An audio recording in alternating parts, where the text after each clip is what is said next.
कम नौकरों निराजों की मुनि श्री भाव सागर जी महाराज की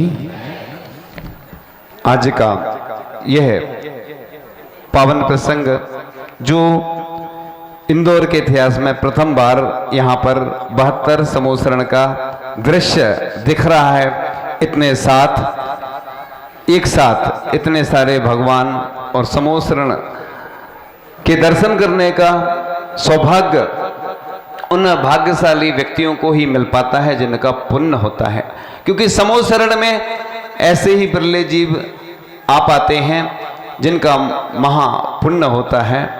आप सौभाग्यशाली हैं, पुण्यशाली हैं, गौरवशाली हैं कि ऐसे दृश्यों को अपनी आँखों से देख रहे हैं। कई बार पहले ऐसी स्थितियां होती थी कि लोगों को दर्शन नहीं मिलते थे। आज भी जो बच्चे पढ़ने जाते हैं, कोई विदेश में जाते हैं, कोई बड़े बड़े शहरों में जो पढ़ रहे हैं, उनको दर्शन नहीं मिल पाते। इसलिए ऐसा अपना सौभाग्य समझना कि हमें ऐसे प्रतिमाओं के, ऐसे समोसरण के दर्शन हो रहे हैं। जब आचार्य भगवान ने चिंतन किया, बहुत वर्षों से चल रहा था प्रयास कि हमारे पार्श्वनाथ भगवान मुक्त हो जाएं। कहाँ के? सिरपुर के। तो बस आचार्य भगवान की भक्ति और उनका प्रवास चतुर्मास हुआ, उसका प्रभाव रहा कि आचार्य भगवान की कृपा से वह कार्य पूर्णता की ओर है।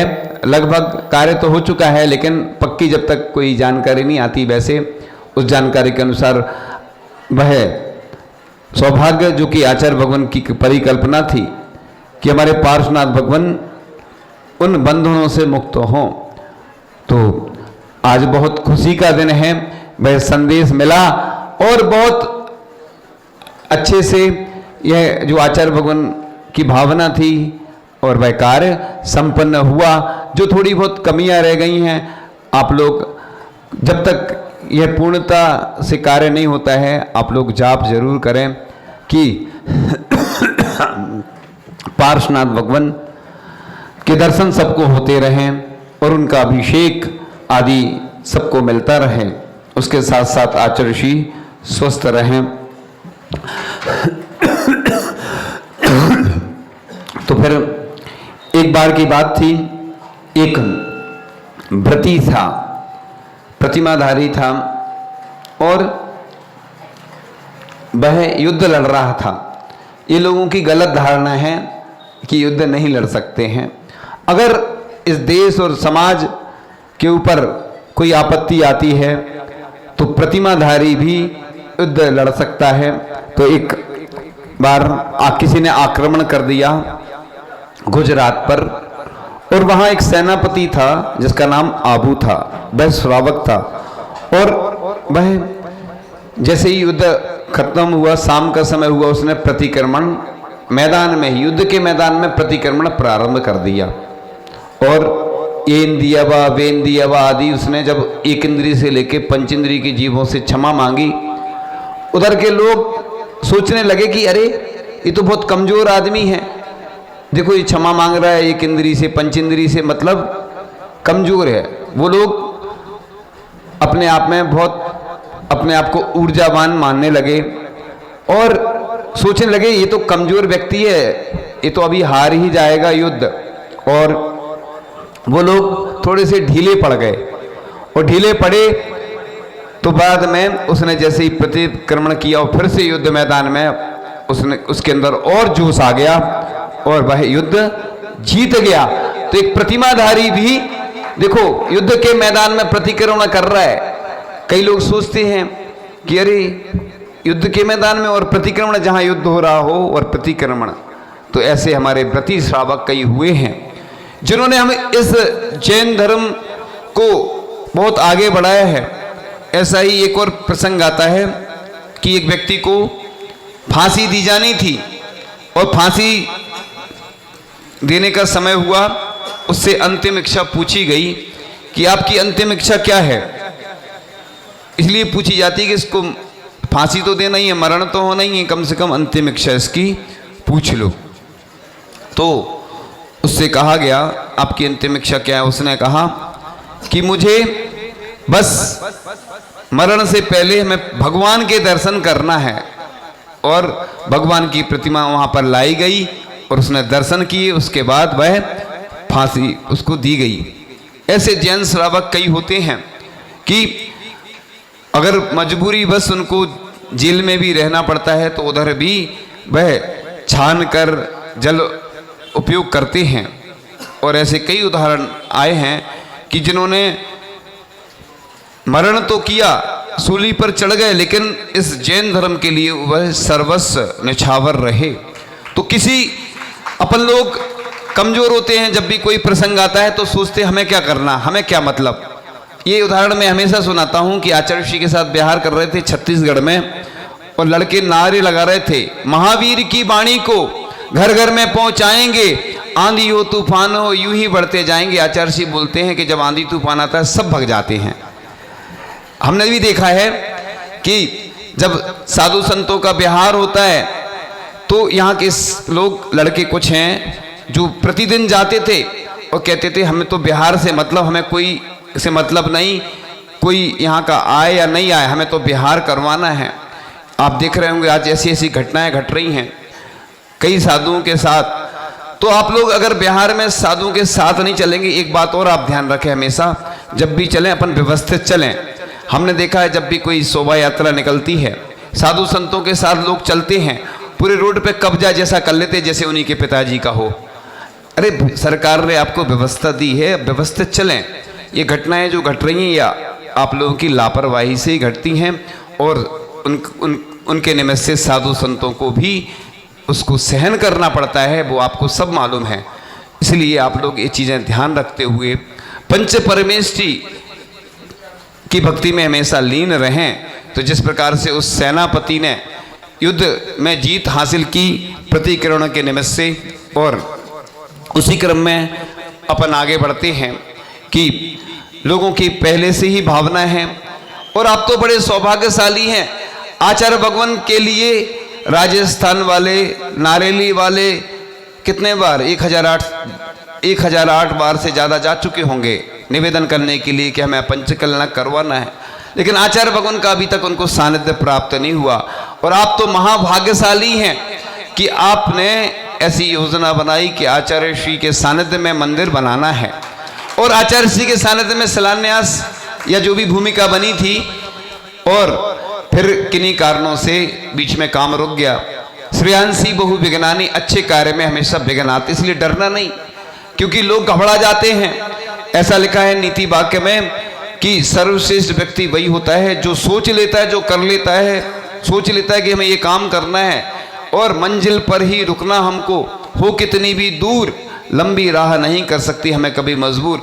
इसलिए देखो बहुत सारे लोग आएंगे, बदलाव होंगे। आपने पूरे देश में जहाँ भी देखा होगा कई ऐसे और भी मंदिर हैं जो जैन मंदिर नहीं हैं, कितनी विघ्न बाधाएं, कितने साल लगे, लेकिन अब वर्तमान में वह मंदिर बनने लगा है। और इसलिए जो करने वाले होते हैं, हमने एक जितनी भी कमेटी होती, चाहे पुरानी कमेटी हो, उसने जो किया उनको धन्यवाद देना चाहिए, आपने जो अच्छा कार्य किया उसके लिए धन्यवाद। लेकिन जो नए लोग आए हैं उनका भी सहयोग करना चाहिए, क्योंकि वो अपना परिवार छोड़कर इतना समय दे रहे हैं। हमने देखा है लोग साधु संतों के पास आते हैं तो बस आहार में या कोई कार्यक्रम हुआ आ गए, बाकी कोई मतलब नहीं। बिहार में भी कई बार दिखते नहीं लोग। इसलिए ऐसी संतान को पैदा करो, ऐसी संतान को अपन प्रेरणा दो कि वह साधु संतों के साथ कदम से कदम मिलाकर चल सके। ये समझना चाहिए, ये भी एक जैसे जन यात्रा होती है ऐसी महाराज जी देखो, आप लोग जो बिहार में जो आहार करवाता है वो हमारे हिसाब से, हम अपने हिसाब से बता रहे, ग्रंथों में तो नहीं लिखा, लेकिन दुगना पुण्य का अर्जन करता है। क्योंकि यहाँ तो सभी लोग आते हैं सुविधा में, लेकिन जो दुविधा में आए, जो साधु संत बिहार कर रहे हैं, ग्रीष्मकाल की तपन है, शीतकालीन है, बिहार कर रहे हैं, और वहाँ आहार करवाने जा रहा है जो व्यक्ति, या प्रतिदिन जो भी साधु संतों के लिए औषधि आदि की जो व्यवस्था कर रहा है, उसके लिए भी अपन को धन्यवाद देना चाहिए। क्योंकि वो काम कर रहा है, समय दे रहा है अपना। आप तो अपनी दुकान में बैठे, घर में बैठे, और यहीं से उसकी आलोचना कर रहे हैं। हमेशा अनुमोदना करना चाहिए। कोई अच्छा काम करता है उसके लिए सहयोग प्रदान करना चाहिए, ये सबसे बड़ा सौभाग्य होता है। अपन अगर कोई काम नहीं कर पा रहे हैं, अगर आप दान नहीं दे पा रहे हैं, तो जो दान दे रहे हैं ताली बजाते हैं तो उससे भी आपके खाते में वो पुण्य का अर्जन होता है। आप दान नहीं दे पा रहे। कई लोगों के मन में यही खेद खिन्नता रहती, महाराज जी हमें सोदरमिंद बनना है और माता पिता बनना भगवान के, दो पद सबसे ज़्यादा लोगों में कंपटीशन रहता है, सबकी भावना होती है, लेकिन धन के अभाव में नहीं बन पाते हैं। धन अकेला नहीं होता है, पुण्य भी कार्य करता है। धन सब कुछ नहीं होता है। तो आप लोग जितनी आपकी क्षमता है, आप लोग मुट्ठी भर चावल तो चला ही सकते हैं। अकेला ये नहीं होता है कि बस आपने इधर बड़ा दान दिया और आपकी फोटो और वीडियो वायरल हो गई और आपकी प्रशंसा सब रिश्तेदार परिचित कर रहे हैं तो आप खुश हो जाते हैं। जो छोटा सा भी दान देता है, अभी एक बच्चे ने अपनी गुल्लक में से दान दिया, तो आप ये नहीं सोचो कि वो छोटा सा बच्चा गुल्लक की पैसे से क्या होगा। आचार्य जी ने भी एक बार बात कही थी, कुंडलपुर में एक व्यक्ति आए, आचार्य जी हम पूरा बड़े बाबा का मंदिर बनवाएंगे। आचार्य जी ने मना कर दिया। आचार्य जी ने कहा एक छोटा सा व्यक्ति, गरीब व्यक्ति भी अगर 10 रुपये दान करता है, उसकी दान की भावना इस मंदिर से जुड़ती है। इसलिए ये नहीं सोचो कि कोई गरीब है, मैं तो हमेशा बोलता हूं कि जो गरीब है वो प्रभु के करीब है। इसलिए ये नहीं, तन मन धन से दान देने को लिखा है, चाहे गौशाला हो, चाहे पाठशाला हो, चाहे मंदिर हो, आपके ही दान से वह चलते हैं। लोग कहते हैं बस जहां जाओ बस दान की चर्चा होती है। एक बात आपको बता दें, अपना दिगंबर जैन धर्म है, लिखा ही है शुरू से दिगंबर, मतलब परिग्रह रखने को नहीं लिखा। मुनि महाराज तो एक बार में आप देखते दीक्षा लेते, सब कुछ छोड़ देते हैं। इसी प्रकार से गृहस्थों को उपदेश दिया गया है कि आप लोग प्रतिदिन कितने पाप के कार्य करते हैं, जो भी व्यापार करते हैं, भोजन बनाते हैं आप तो हिंसा होती है, उसमें से दान कर दिया तो वह आपका भोजन सार्थक हो जाता है, वह औषधि बन जाता है, क्षुधा औषधि बन जाता है वह भोजन। और इसी प्रकार से आपने मंदिर के लिए जो दान दिया है, लेकिन सोच समझ के देना चाहिए, क्योंकि कई बार लोग बोल देते हैं फिर बाद में परिवार में समस्या आ जाती है। इसलिए भैया पहले चर्चा करना, क्योंकि पहले जब कोई कार्यक्रम होता है तो पहले चर्चा होती है, फिर पर्चा निकलता है, फिर पर्चा के बाद फिर खर्चा होता है, फिर अर्चा माने पूजन होती है, और जब ये सब हो जाता है इसके बाद दुनिया में चर्चा हो जाती है कि उन्होंने इतना बड़ा कार्य किया। चर्चा होती कि नहीं? आजकल बहुत ऐसे माध्यम है कि तुरंत बिल्कुल पहुंच जाता है, पूरी दुनिया में आपकी खबर पहुंच जाती है। तो ये मंदिर जो बनने वाला है, सबकी भावनाएं जुड़ना है।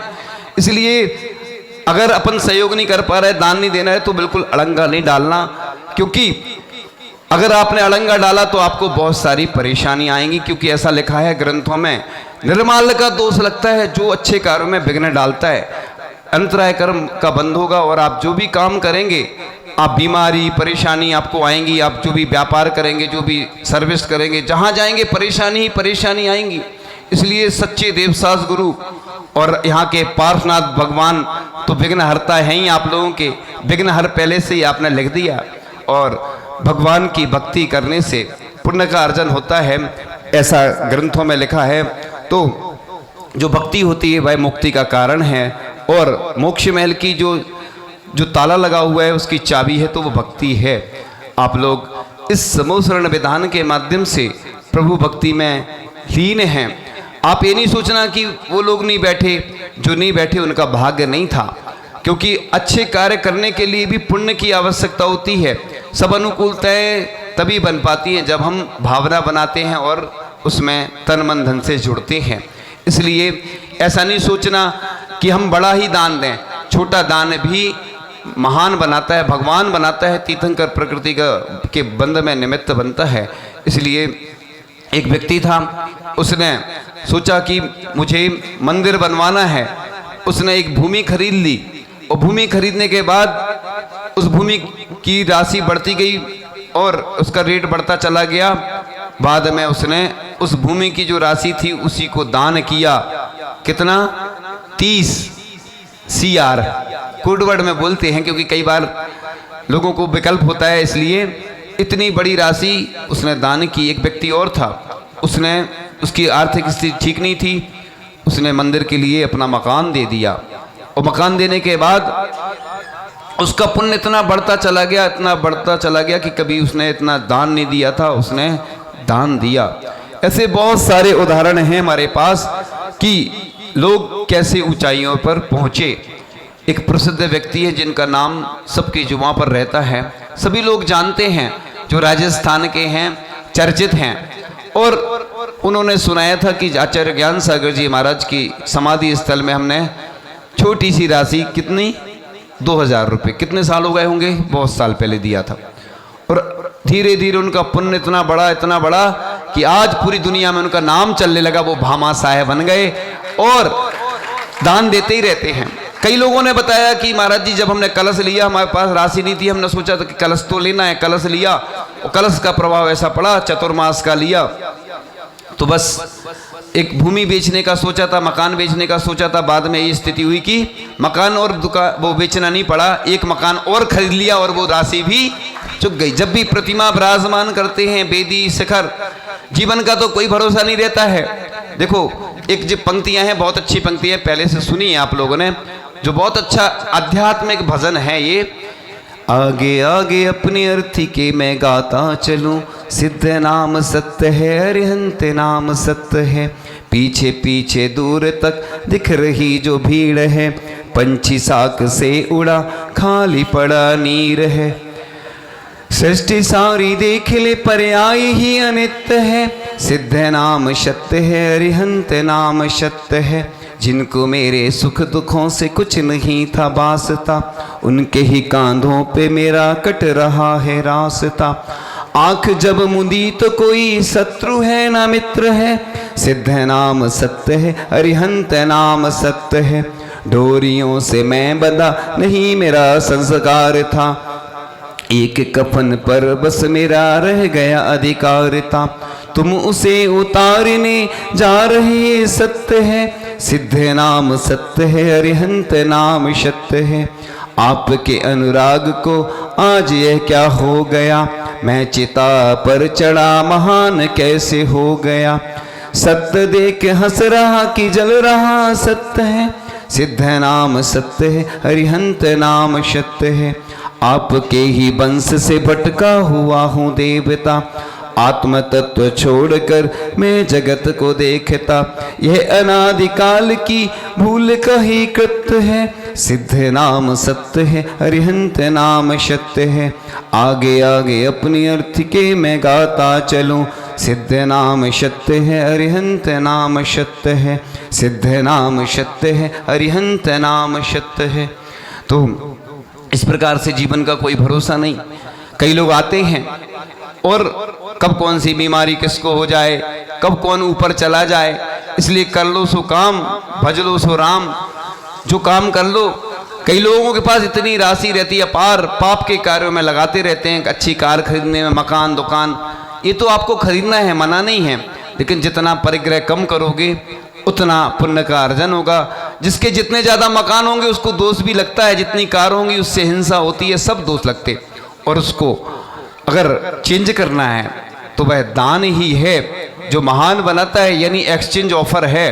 काले धन को, ब्लैक मनी को वाइट में करना है तो बस पुण्य के ऐसे जो अवसर आते हैं, धार्मिक कार्यों के माध्यम से, परोपकार के कार्यों में ही जो धन लगाता है उसी की प्रसिद्धि पूरी दुनिया में फैलती है और उसका पुण्य बढ़ता चला जाता है। तो इस प्रकार से आप लोग जो भी अनुष्ठान हो रहे हैं धार्मिक, उन अनुष्ठानों में अपनी शक्ति को छुपाना नहीं।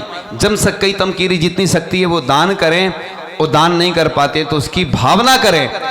आप हमेशा बस प्रातः काल उठो, यही भावना करो, हे भगवान मेरा जितना धन है अच्छे कार्यों में लगे, इसमें पुण्य बढ़ेगा। लोग भजन में गाते हैं, छोटा सा मंदिर बनाएंगे, वीर गुण गाएंगे।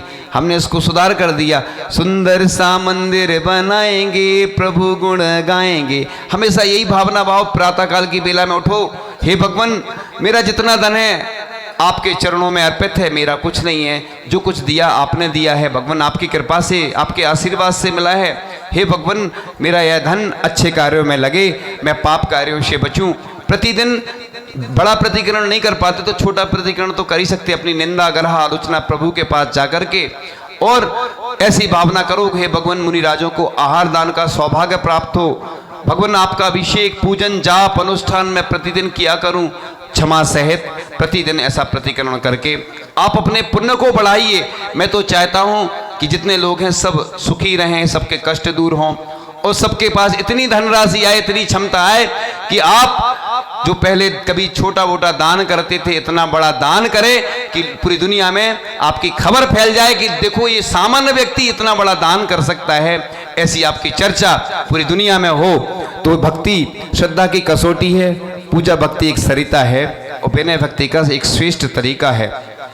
तो आप लोग प्रभु के जो गुणानुवाद हैं, पूजन अर्चना वंदना प्रार्थना जिनको अपन कहते हैं, उससे विशेष शक्तियाँ आपके अंदर आएंगी और आध्यात्मिक सिद्धियाँ प्रकट होंगी। तो इस प्रकार से इससे परिवार देश समाज भक्ति के माध्यम से अपना पुण्य बढ़ाए और उस पुण्य के माध्यम से आपके कर्मों की निर्जरा हो, आप अति शीघ्र सिद्ध बने। हमारी तो भावना है कि आप लोग अति शीघ्र सिद्ध बन जाएं और आप लोग भगवान बन जाएं। हमारी तो यही भावना है, जितने लोग बैठे हैं सब भगवान बने। हम कंजूसी नहीं करते, हमारे अंदर तो जितना रहता हम तो लुटा देते हैं। अपना क्या है, क्या लाए थे अपन तो चले जाएंगे। आज हम हैं, कल हमारी यादें होंगी, जब हम नहीं होंगे तो हमारी बातें होंगी। तो इस प्रकार से हम आप लोग सब मिलकर के इस अनुष्ठान का जो निमित्त है वह मंदिर का अति शीघ्र निर्माण हो। सभी लोग बिल्कुल जुड़ें, कोई भगवान का विरोधी नहीं रहे। जैसे भगवान पार्श्वनाथ भगवान का 10 भाव तक बैर चलता रहा, ऐसा बैर हमें नहीं बांधना है। हमें तो इस अनुष्ठान के माध्यम से उस मंदिर जो आचार्य भगवान का सपना है, देखो आचार्य भगवान का सानिध्य सबको नहीं मिलता है और जिनको मिलता है वो उसकी कीमत नहीं समझते हैं। हमें मालूम है कि आचार्य भगवान कितने दयालु हैं, कृपालु हैं, उनकी क्या क्या भावनाएं हैं। तो इस प्रकार से आप लोग इस अनुष्ठान के माध्यम से जो भी दान हैं, आपके पास जितनी शक्ति है उसको करें, जो भावना है उसको व्यक्त करें, क्योंकि जीवन का कोई भरोसा नहीं। इसलिए इन्हीं भावनाओं के साथ कि आप लोग देव सास गुरु पंच परमेष्टि की डोरी से हमेशा बंधे रहें। इसलिए कभी घबराना नहीं, डरना नहीं। जब कोई मुसीबत आती है तो लोग घबरा जाते हैं, लेकिन अगर जिसने साहस से कार्य किया वह ऊपर उठा। और इन्हीं भावनाओं के साथ कि यह समोसरण विधान सानंद संपन्न हो और सभी लोग इस मंदिर से जुड़ें, चाहे आपके रिश्तेदार हो चाहे परिचित हो, सबको जुड़ना है, सबको खबर करना है। आप चिंता नहीं करें, जिस प्रकार से आप अपने लिए मदद मांगते हैं, इसलिए भगवान के लिए कभी भी मदद मांगने में डरना नहीं, घबराना नहीं। लोग कहते हैं, हम जाते हैं तो लोग मना कर देते हैं। अरे बीमा कंपनी वालों को सिखाया जाता है, कभी भी बीमा करने जाओ, कोई लोग जितना चाहे भगा दें बार बार तो भी तुम जाना है। ऐसी दान मांगने में कभी डरना नहीं। लोग कहते हैं कि अरे मांगने जाते हैं तो मना कर देते हैं। अरे 10 से मांगो कोई एक देगा, और एक देगा तो ऐसे देख देख के लोग 10-10 से हजार से लाखों से करोड़ों लोग जुड़ते जाते हैं। जिस प्रकार से कुंडलपुर के बड़े बाबा के माध्यम से पूरी दुनिया ने कितने अच्छे से पंचकल्याण करवाए और लाभ लिया। इसलिए एक किसी व्यक्ति का एक मंदिर नहीं है ना, किसी एक परिवार का है, ये पूरी समाज का मंदिर होगा और इस मंदिर के माध्यम से सबको जोड़ना है। इन्हीं भावनाओं के साथ परम पूज्य आचार्य भगवान गुरुदेव शिक्षण विद्यासागर जी महामुनिराज की